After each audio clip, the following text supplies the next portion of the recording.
Hello, little adventurers, and welcome back to our story corner. Today, we're digging deep into a cozy garden to meet a very special friend. Are you ready? Let's go. Deep, deep down, under the soft soil and amongst the tickly roots, lived a chubby little grub named Grubby Wiggles. Grubby was a happy little fellow. His favorite things in the whole wide world were munching on yummy roots and singing his wiggly songs. He'd wiggle his head and wiggle his tail, singing, "Wiggle to the left, wiggle to the right. Munching on roots is a pure delight." He was the happiest grub in the entire garden. But even in a cozy garden, a little grub can have big troubles. Grubby had not one, not two, but 3 enemies. First, there was a big, feathery bird named Pecky Peck. Pecky had sharp eyes and an even sharper beak.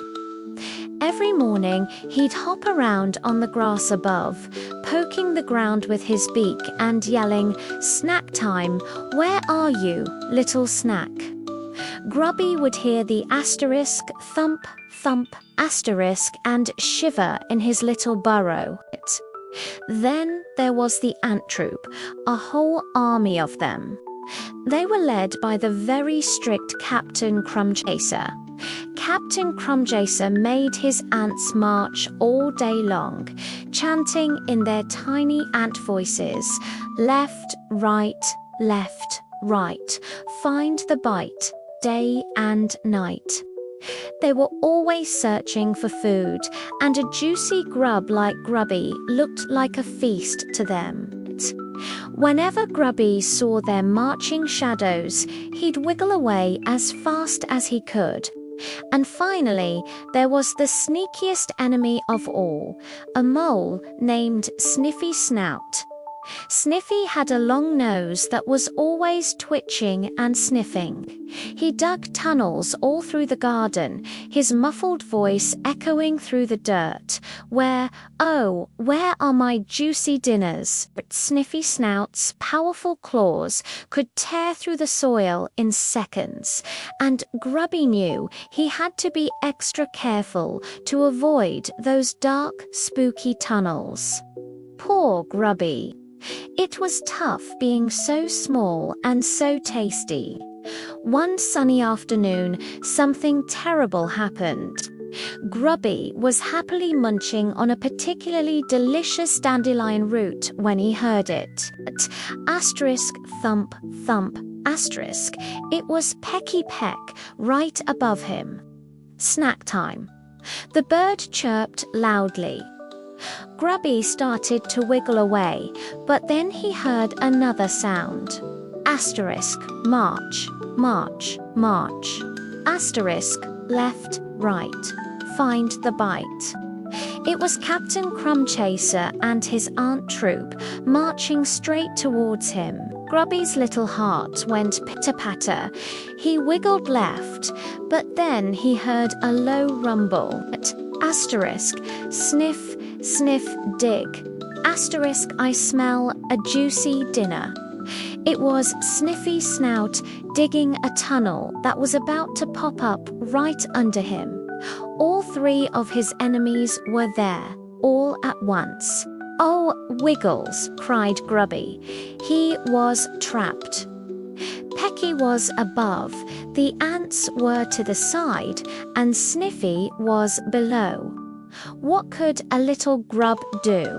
He had to think fast. And so Grubby did what he did best. He wiggled faster than he had ever wiggled before. Wiggle, wiggle, wiggle.